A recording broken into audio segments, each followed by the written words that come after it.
All we need is a little understanding.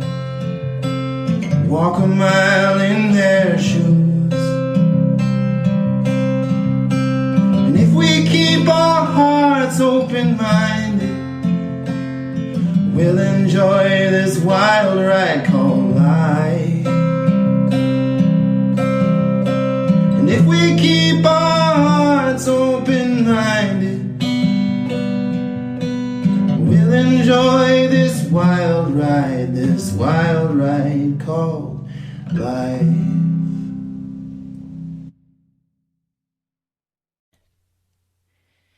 Hi, everyone. Welcome to another episode of the Truths We Hide podcast. It's Annette, your host, and I'm really excited because we have a guest who is up early for all of us, coming from New Zealand. But his story is quite powerful because he is an alcoholic in recovery, and he's obviously gone through hell, but he's here today to talk to us about how he's getting through it, through the 12-step program, through his book, through his YouTube channel and his podcast. I mean, it's just really amazing to me to see people come through in a positive light, even going through a huge storm.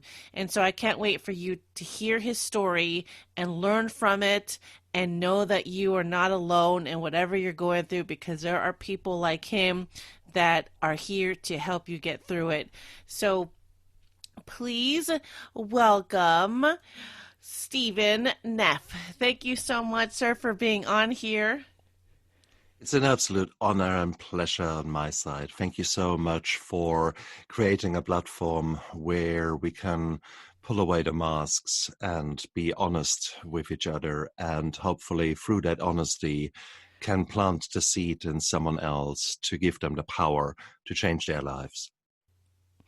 Absolutely. I really appreciate people like you who are willing to come on and share such a deep and personal part of your life, because I know it wasn't easy, but I really appreciate you coming on here to share this with us.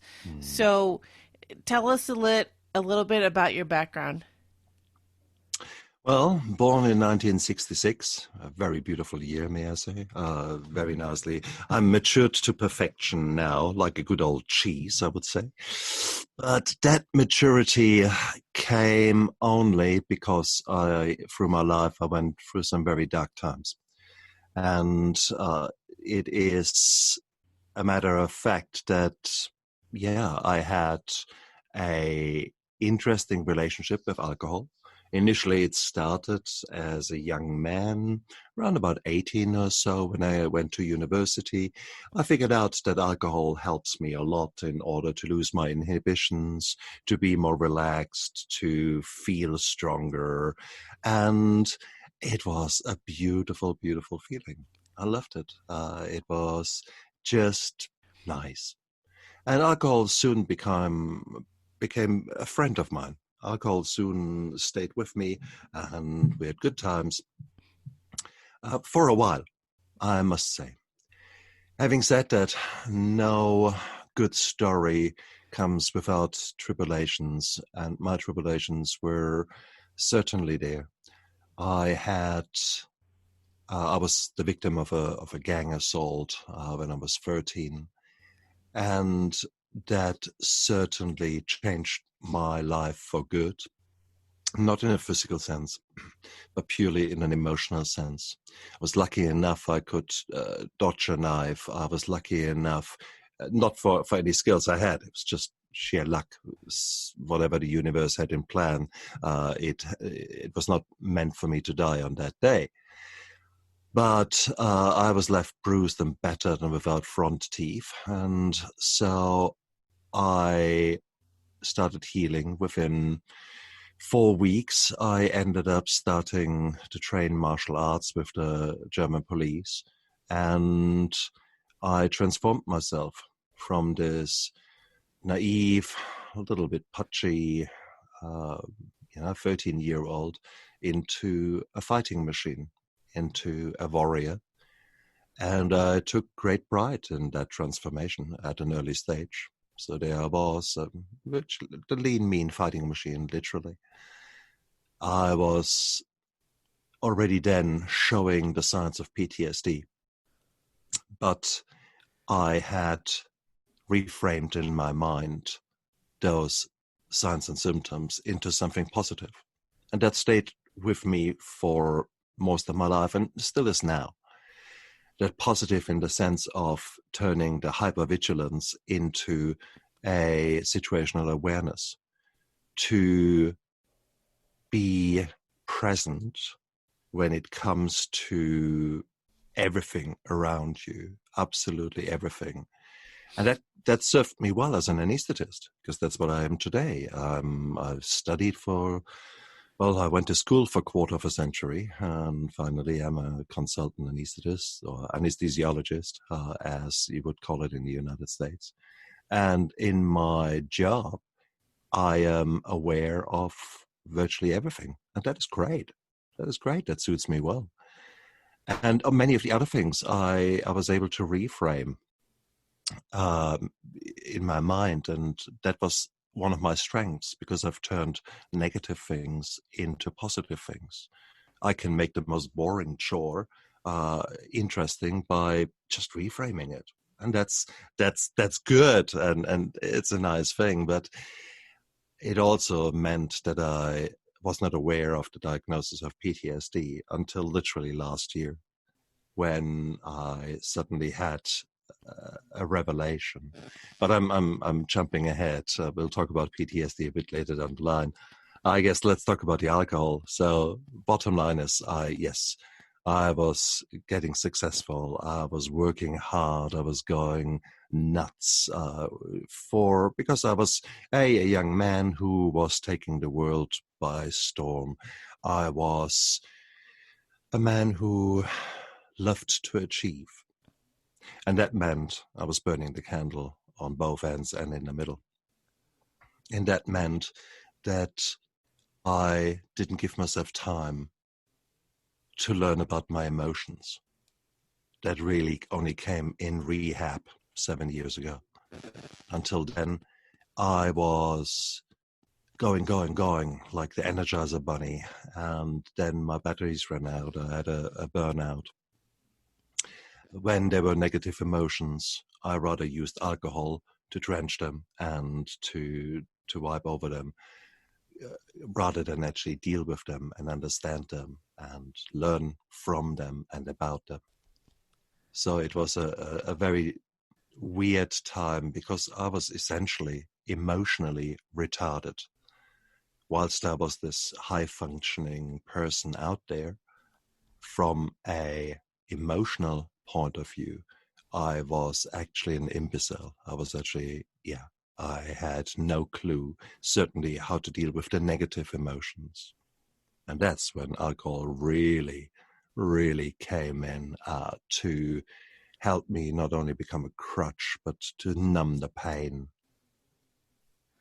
That's incredible. I have spoken to a couple other of my friends who were a functioning alcoholic, and I had no idea the pain that they were going through, and I had no idea that they were actually functioning like that at all. And it took, with him, it was a family member that finally was like, opened up his eyes to realize what the heck he was doing. And for you, it sounds like you had that moment to where you had to finally figure out how you were going to live, right? I mean, how do you get through that process? Did you have anybody that you could talk to about it? Did you decide that you needed to go to seek help with that you had to go to rehab? Don't forget that alcoholism is defined as a lethal disease that, as its hallmark, has got the symptom that you absolutely believe that you don't need help. That is true for 95% of alcoholics. We drink dangerously, yet we are convincing ourselves and often those around us that we do not need help. No, I'm fine, don't you worry. yet we are ridden by shame and guilt and the dark demons that drive us to drink, yet we do not seek help. And that was no difference, not different for me. I am married to a gorgeous woman called Lisa. Lisa was quite a heavy drinker for some part of her life, but then she found Jesus Christ. She turned her life around, sought a bit of counseling, and she was turning sober. And often enough, as people do, they then become quite evangelical about that. And so they were no doubt in those next, I guess, 3 years or so it must have been hell for her, because whilst she dealt with some of her own demons, there were many others that still kept going. So she was what I call a white-knuckling drinker. A white-knuckling alcoholic, someone who had stopped drinking, but who had not dealt with the underlying problems to the extent that we have done today. Let's phrase it like that. So, no doubt, there were many times when she must have been feeling so frustrated because I was still keep drinking and I was still keep hiding it, because that's what an alcoholic does. We are hiding things. In the morning, you get up and you hide your hangover. Then you go to work and you hide your true emotions. Then you're going to the bottle shop, but you're hiding that you're buying the alcohol. So you go to several bottle shops and supermarkets so that they don't get to know you too well. And you sort of think no one knows. And then you hide your drinking. Then you hide that you're drunk. Then you hide the evidence. And so on. I mean, it's a busy life. As an alcoholic, you're hiding a lot. You are 80% of your day is focused on alcohol. So, it is... So guys, if you're listening to that and if that rings a bell, then hello, time to listen and time to say, okay, maybe that sounds too familiar. Maybe let's do something about that. Wow. I'm sitting here listening, and I think those of us who have different addictions or illnesses like that, we do become a pro at hiding it. Really? Isn't it? Because we think it's not a big deal. We keep doing it, and no one's going to know, and I don't need to tell anybody about it because I'm good. Mm-hmm. And so you went to rehab, and you took just one day at a time, one step at a time. And so how did that feel, going through that 12-step program? The roller coaster of emotions that is attached to that is unbelievable. It is, in the first instance, my body was used to alcohol. So the first few days are bizarre because you do go through a withdrawal. Now, I did not have the classic withdrawal as you would imagine it in a Hollywood film, but I certainly felt ratty. I felt not right. My blood pressure was through the roof. I was certainly showing signs that my body said, "Oi, where's the alcohol? I missed something here."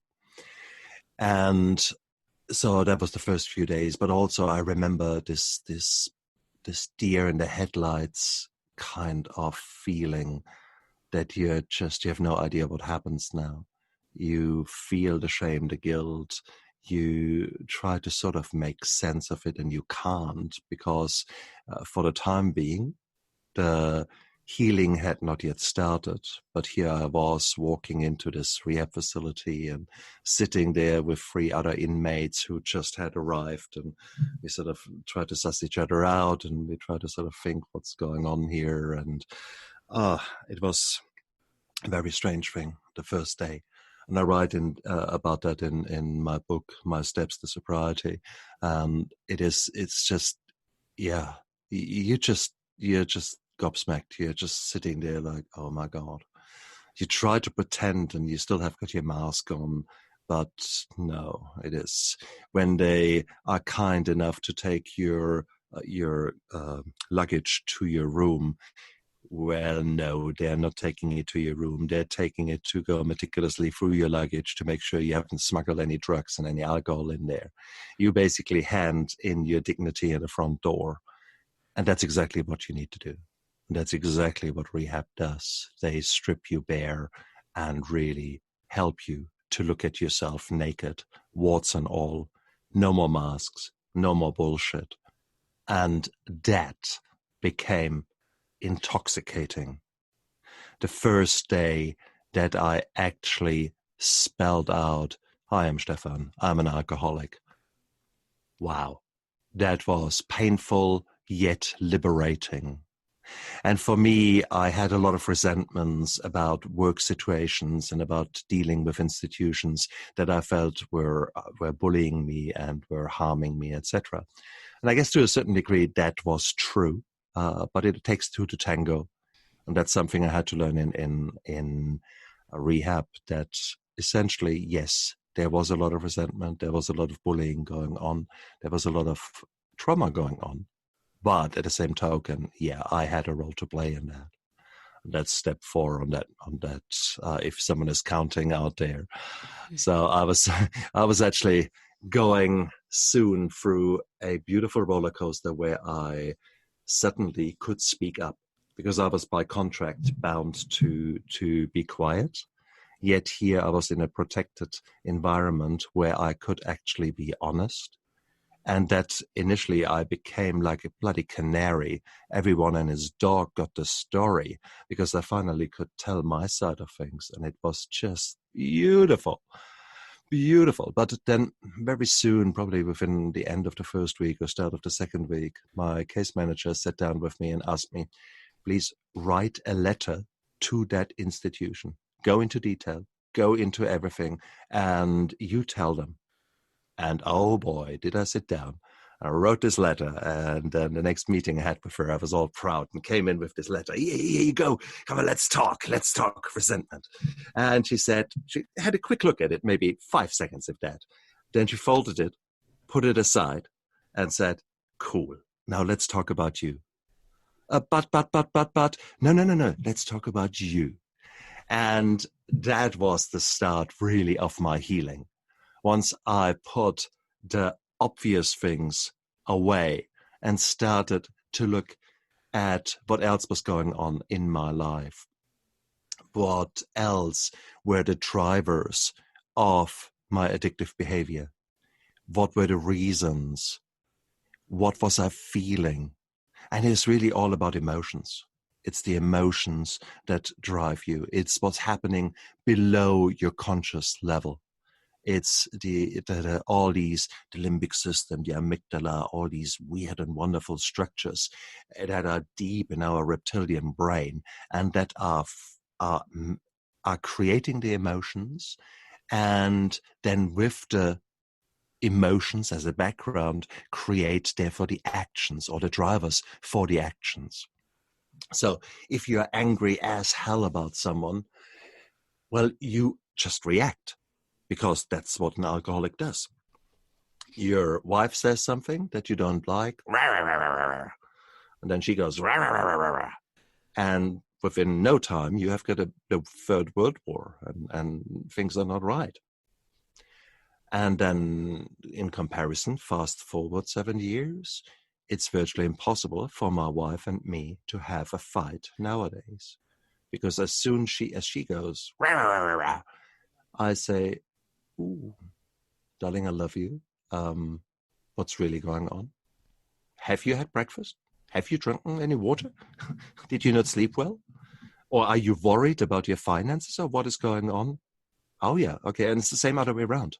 It's virtually impossible for us to fight, because we have learned the skills and we have learned to ask, why is someone saying something, rather than respond to it on a primal level.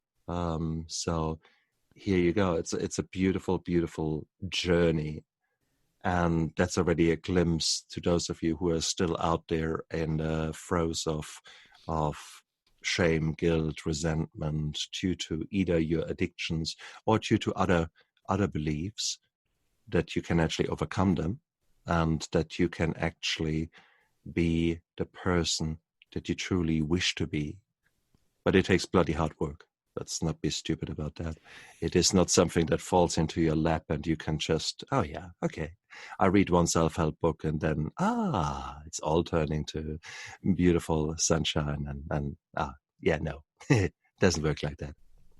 No, absolutely not. You are so right. And I really love the fact that you stated the communication aspect between you and your wife. I think it's so important, but it's very difficult as well to learn how to do that. I spent so much time in the military and I thought I knew how to communicate because I was a leader and a soldier and I know how to do this. But at home, if something, I would lose my mind. It's like I had this trigger. I don't know. It's just everything that that I went through, and I couldn't communicate at all. I would just lash out, and so it took me years to finally say, or to finally be able to use my voice to say, "This is why I'm mad. This is what is wrong. This is what I don't like." Whereas before, I'd storm off into my room and say, "Don't bother me. You don't understand." So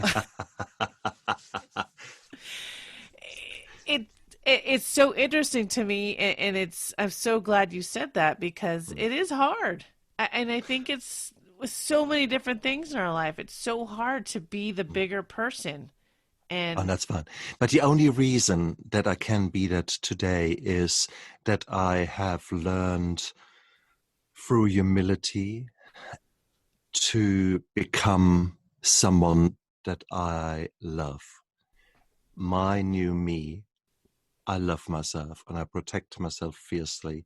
And therefore, I've gained a new backbone, a new set of balls that are very different from the hothead and from the traumatized victim that I was in the past. So there are still the same emotions are happening, but this time I keep them in check. This time I choose how to react, but that is practice. That is just it is the same as if you practice a maneuver and you practice it over and over again until your squad and your team is doing exactly how you want them to respond to a frontal assault or to an ambush that comes from the left, things like that. So there are certain procedures that you put in place and practice and practice and practice. And if you do that in with your team, then you're getting better and better. And if you do that with your emotions, you will get better and better. It's as simple as that. But you need to have that insight, and you need to have someone who guides you, because it is very, very hard. I mean, here I was. I went through a lot of things in my life. There were bouts of depression. There were bouts where my parents rotted away literally from cancer within 2 years. These were horrendous times where I worked really hard, worked 16-hour days for much of my life, and ended up in one burnout after the other. And these were hard times. But I then went into rehab. I learned all these techniques, and you think you've got it sussed. You think you've got it sorted.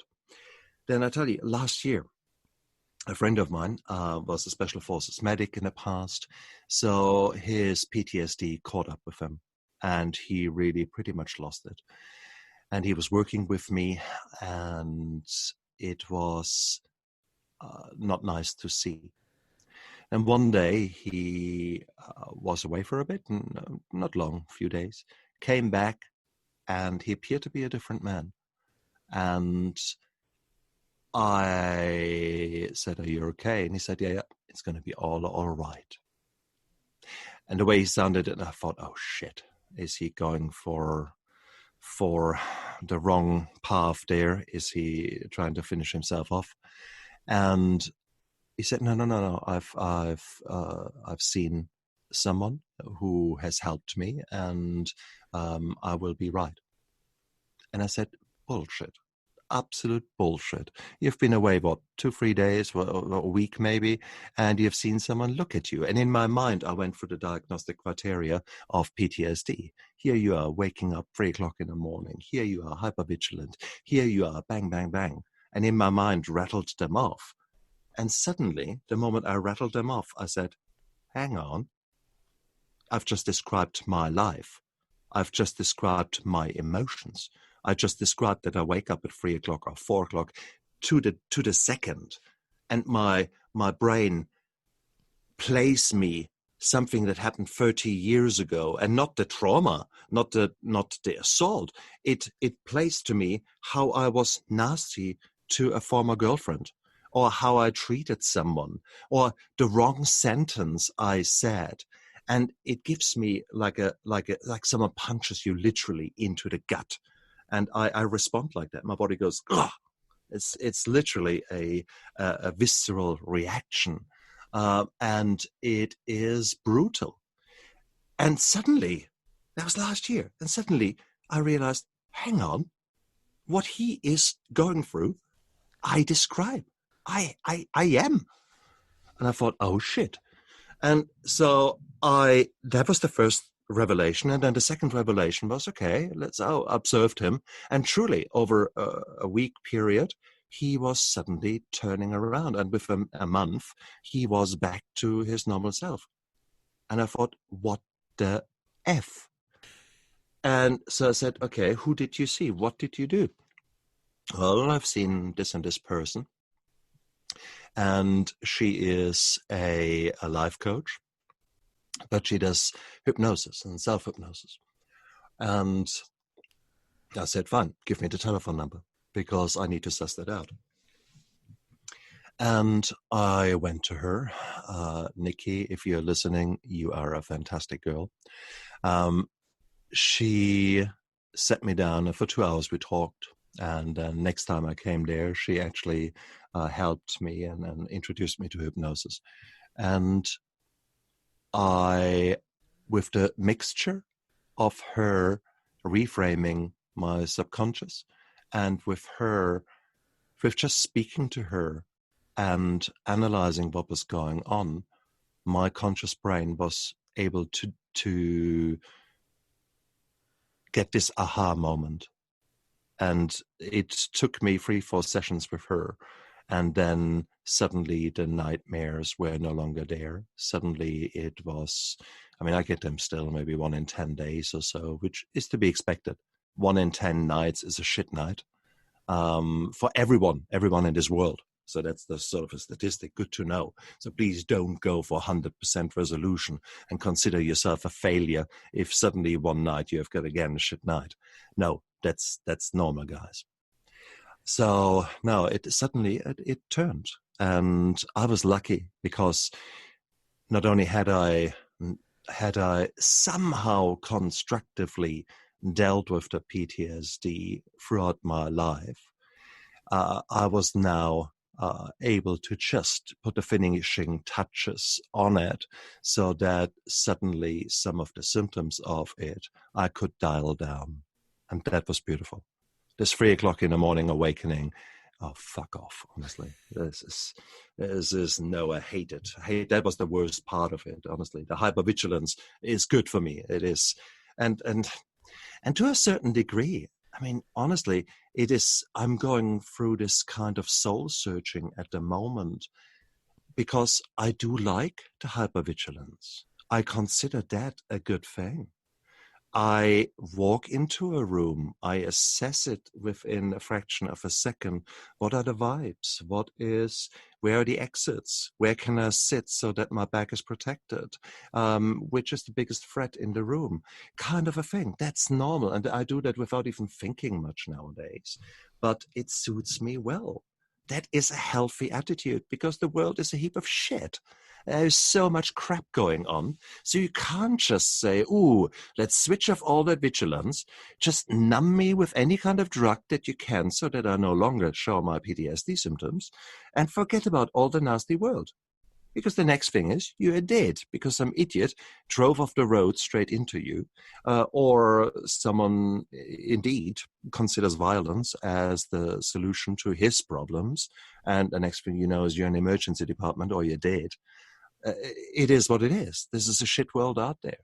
And I find that the most intriguing part at the moment of my life, to get the balance right, to get to keep the fighter in me alive, and in actual fact rekindle him, to actually say, hey man, you suited me well, and why the hell am I now this overweight, well actually morbidly obese, 50-something-year-old who is fed up with his current life and from a physical sense?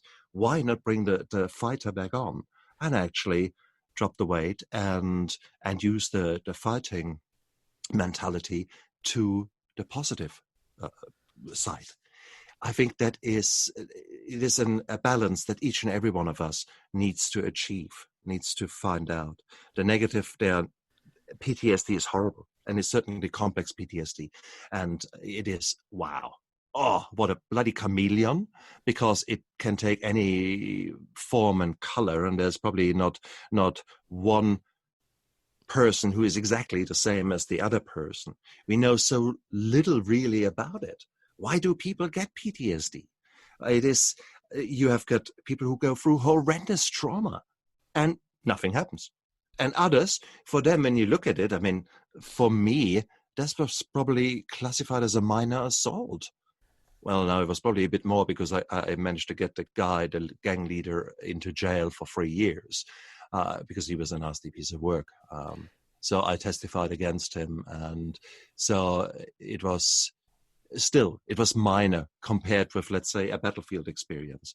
But you don't need to be a soldier on a battlefield where your friends get ripped apart in front of your eyes. Take major trauma, major road motor vehicle accidents, as you call them in your neck of the woods. The road traffic accidents, if you're involved in one, 30% of people will have PTSD. Take sexual assault. It is the figures there are quite dramatic, and it depends to a certain degree how many times you were involved. But even the feeling of being cornered in a lift by someone who makes an unwanted advance, that's not rape, that's just something where you felt powerless, hopeless, and feared for your life. Well, that can be life-changing forever. So therefore, we don't know, even smaller trauma can cause the most horrendous PTSD. And the symptoms are not all the same. The PTSD of one person might be quite hidden, quite different from those of someone else. So it's a complex issue, a scary issue, a confusing issue. So whatever you feel, guys, out there, you're not alone. I think that is the key thing to know. It's such a common thing. As I said, 1/3 of people who have got a road traffic accident will have PTSD. Will they tell you about it? No. Because we try to put masks on. We try to disguise things. We try to keep our mouth shut. Because either we feel ashamed. You shouldn't feel like that. I'm a man. I've got balls to the ground. I drag my knuckles. All that shit mentality. And there are enough girls who are saying, no, I've got ovaries. Move your balls aside. Ha ha. No. I show you. I can do mummy and working woman and everything else because I'm superwoman. I have, okay, you get the ideas. You are so right. Until we can only play that role until we explode. And so that's correct. Yeah. And I think that's why it's so important to have these conversations and ask for the help if we, when we need it. We all need some kind of help. We can't do everything ourselves, even though we think we can. It's okay to say, I need help. I'm going to lose it. Absolutely. And I think that is the sign of real maturity. That is the sign of real insight. And then people can help you. If you hide things, they only get worse and worse and worse. And then it might come to a point where you are beyond help. For example, in a workplace environment, if you had announced earlier on that you're not feeling right, people might have protected you in the sense of, I give an example now. As an anesthetist, I lead a team in theaters. The surgeon and me are basically dealing with many other type A personalities who make the theater environment. But I have fostered, certainly in the last 2-3 years, I've fostered a very much a climate of speaking out, of being honest about what's going on.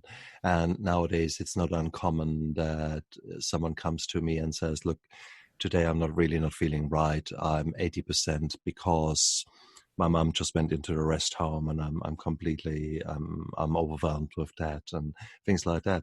And that's beautiful, because it's heartwarming that this person has developed the trust in you as a leader to come to you and say, hey, look, I'm not feeling right. Can you keep an eye on me, kind of thing. And that makes my life so much easier, because I don't have to think, why the fuck is she doing X, or why the damn is he not paying attention to Y, but rather, oh, okay, because you're sidetracked, your emotions are not helping you today, at least in your working life. And that is cool. That is so cool to actually have people who have developed first the ability to recognize what's going on, and then the ability to communicate effectively with those around them who need to know, or who ought to know, shall I say. And it's beautiful. It's absolutely beautiful. Now, there will be times in our lives, no doubt, when we feel as the victims, when we feel as the circumstances are just such bitches that, wow, it is what it is. You just have to roll with the punches, and you might feel resentful and full of anger and full of things. But I do very much subscribe to Jocko Willink and his extreme ownership. Are you aware of the book? Have you had the chance to read it? No. Jocko Willink is a U.S. Navy SEAL who has been leading the SEAL teams for quite a while in the early 2000s, and he is now in private and has written several books, amongst them Extreme Ownership and The Dichotomy of Leadership. And these are the most beautiful books to read, and I took them very much to heart, because what he is saying, what he's preaching, is that you are responsible for whatever happens around you as a leader. And if someone fucks up in your team, then it is really your responsibility, because you either didn't teach him right, or did not provide him with the tools to deal with, or did not provide him with the insight that he needs to speak out if he's not right, kind of a thing. And that's really, really beautiful. And I nowadays take that very much as my gospel. And I can do so because, not that I want to carry the burden of the world, but I recognize that it takes two to tango. So I can't just put all the blame onto someone else or the circumstances, because I've allowed the circumstances to develop to a certain degree. So there's always a kind of role that I play in whatever is happening. And that is really powerful. And that's for example, one of the big lessons that you do in step 4. Step 4 means that after you have admitted that things are not right, after you believe that there is some help out there, and after you have sought help, so steps 1, 2, and 3, you then take an inventory. You then actually sit down and say, what the hell is going on? And as part of that inventory, you look at resentments, what really pisses you off, which person have done you wrong. And that's where you start to write all beautiful lists. And okay, Joe is an asshole because he did that to me then and then, and that's how it made me feel. Cool. That's one list. And you make a long list of these kind of things. And then at some stage, a bit down the line, you come back to that list and say, cool, now let's add another column. How was my involvement in that situation? Yes, he was an asshole. Yes, he did that to me. He shouted at me. And it made me feel awful. I was angry. So why did he shout at you? Did you say something? Did you behave in a certain way? What was your contribution to it? And suddenly think, oh, okay. Yeah, I didn't think about that. And because our brain is good, our brain is always modulating and modifying our environment to our own needs. Our belief system is powerful. As an example, my wife went through a nasty postnatal depression. Now, I wrote about that in my book, My Steps to Sobriety. So I wrote that chapter about postnatal depression, how to recognize, how to deal with it. And I gave it to her to read. And she came back to me, daggers in her eyes, quite angry, because in her mind, it had not played out like that. Her mind had completely changed things. Now, and that's where I really learned there are three sides to a story: his, hers, and the truth. Because our brain wants to modify the memories so that it is less painful for us, less damaging to us, I guess, a bit nicer as far as our own contribution is concerned. And it taught me a lot when we both discussed her memories, my memories, and it was just very, very intriguing. And it was another opportunity for the two of us to grow in our own relationship, because this was trauma that had not been dealt with. So it was good that it flared up then. It was good that we actually brought it out and talked about that white elephant in the room that I hadn't even known that was still there. But here you go. That is what rehab does to you, what recovery does to you. The only thing that changes in recovery is everything. Okay? So you learn how to deal with your emotions. You learn to anticipate new challenges. You try to put protections in place. You actually deal with the thoughts before they even arise. You learn what causes cravings, what causes feelings of wanting to use again or do the addictive behavior, whatever you were addicted to. You learn to recognize these things, and that makes you a very powerful and dangerous being, because you have gone through hell and you kept going. You have learned how to survive, and you have bullshitted so much in your own life that you can recognize a bullshitter from miles. Okay, so that makes you very powerful. You look at someone and think, yeah, right. You try again. So it's actually a very cool place to be. No, very good. I love my life. Utterly, I love my life. That is so amazing. And I think that's funny because I often heard the term or the phrase, you can't bullshit a bullshitter. So, oh, yes. I've learned that in my life as well. But where can people find your book, and where can they find you? Because I just love how you have stated you love your life. Even after everything you've gone through, you've learned so much to be able to be here today to say that you love your life. And I think so many more people need to hear that. Well, I've put my story and the lessons that I've learned from it into my book, which is called My Steps to Sobriety. It's published on Amazon as a hard copy and as an ebook, and very soon as an audiobook. I have decided that I did not just want to write another book that then just sits somewhere in the recesses of the darkness of the internet. Now I actually said, no, I want to go out there. And I started doing a few videos, and that quickly grew over the last 3/4 of a year into a YouTube channel, again, under the name My Steps to Sobriety. So I'm on YouTube, I'm on Instagram, I run a podcast, all My Steps to Sobriety. Now in there, I don't just talk alcohol, because alcohol is just a symptom of trauma. And when I say alcohol, yes, that was my personal addiction, but there are so many addictions out there. Because if you imagine in your mind a big tree, and you have got the trunk of the tree going up into the sky, and then you have got the big branches.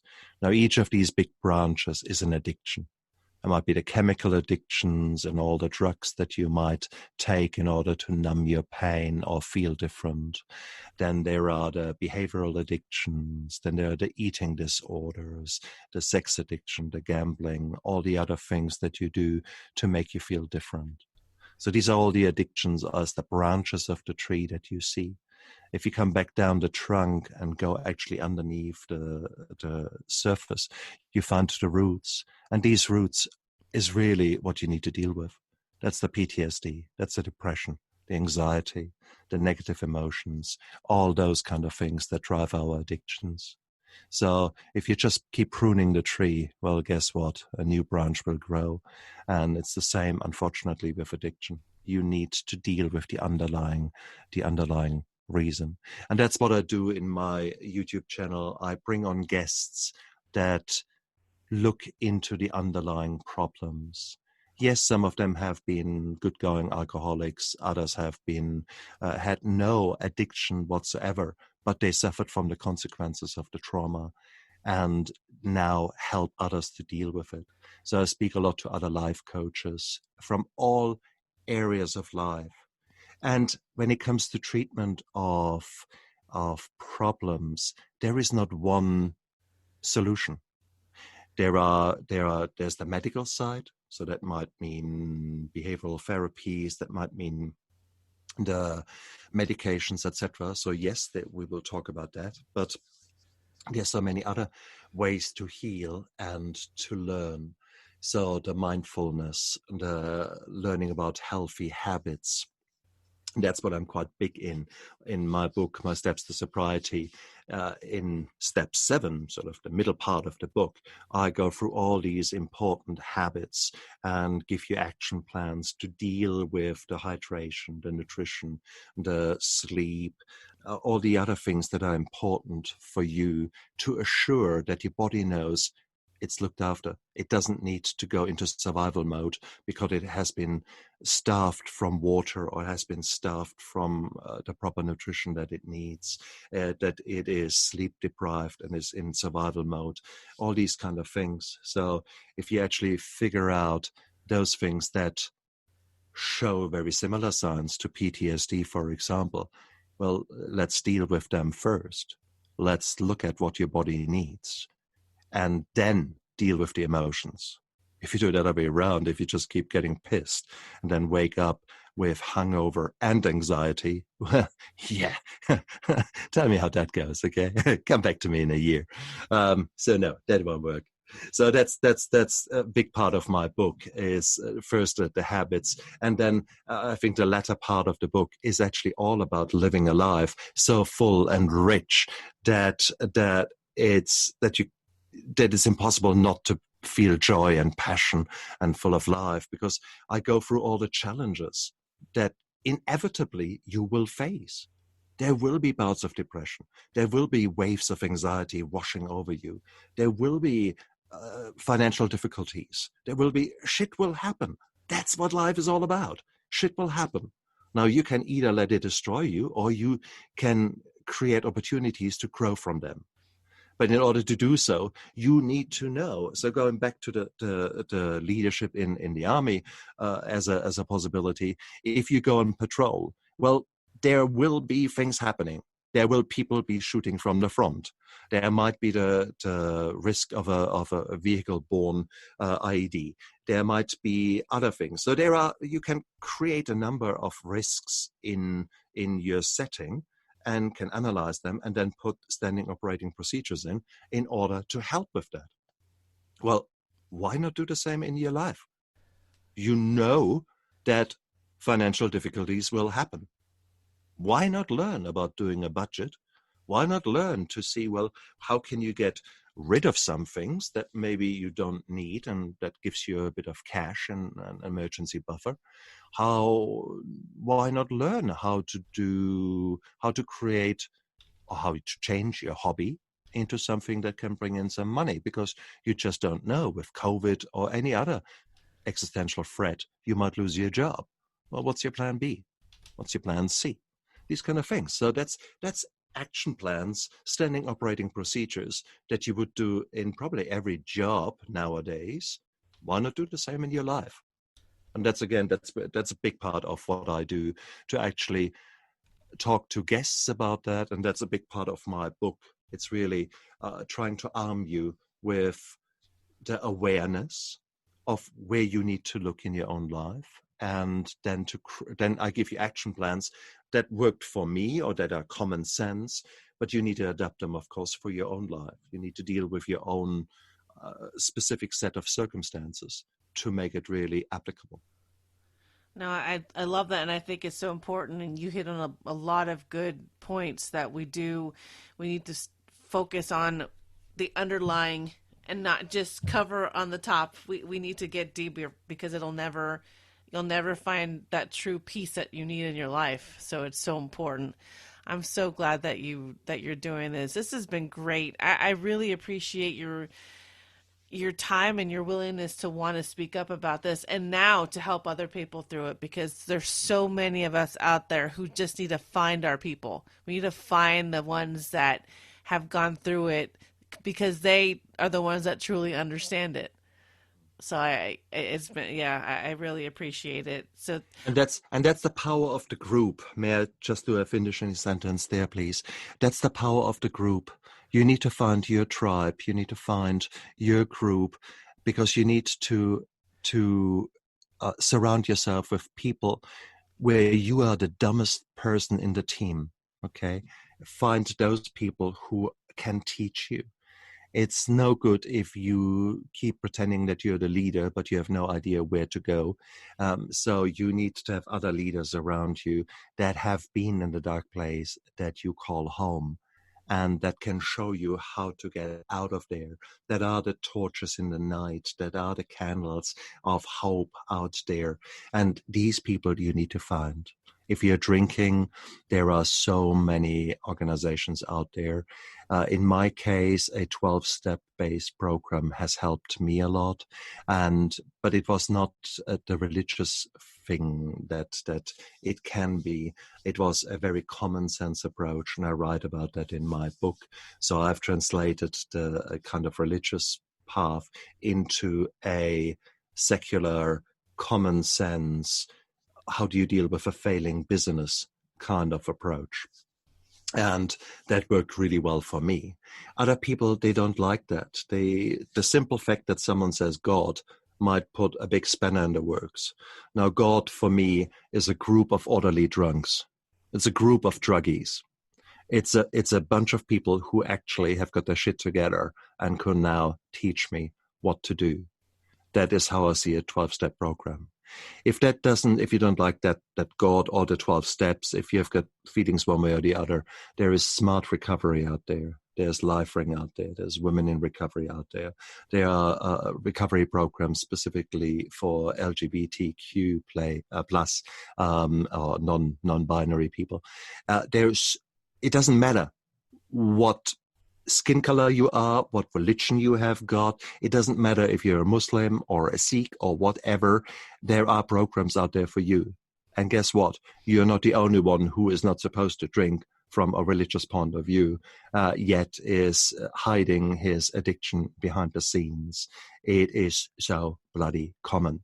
Among Sikh in the UK, 25% drink alcohol and drink far too much. Yet it's a huge taboo to actually talk about that in the Sikh community. So all these kind of things.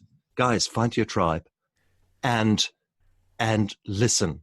Just shut your mouth. If we don't need to have another word from you, actually use these ears, listen to what other people did, and then speak out. I think that's a really, really cool thing to do. Try it. You are so right. Thank you so much for that. And we need to listen. Sometimes we just need to keep our mouths shut and open up our ears and our minds so that we can take in all that knowledge from people who know. So, yes, thank you so much. I will add all this information to his book and his YouTube channel in the podcast guide and in the show notes. So I thank you very much again for sharing it and for everything that you're doing. It was an honor. Thank you very much for having me on your show. And thank you again for providing a platform out there for people who feel bruised and battered and don't know where to go with their pain. And by simply listening to you and listening to me today, hopefully we can make this world a little bit of a better place, one interview at a time, and plant those seeds that hopefully grow into very beautiful, strong beings. Absolutely. Thank you. Cool. Look after yourself. Bye.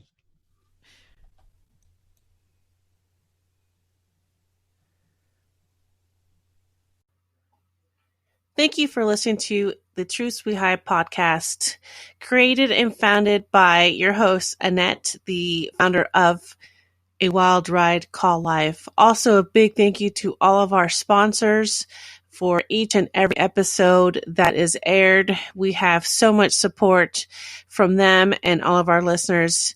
You can find more information at www.awildridecalledlife.com.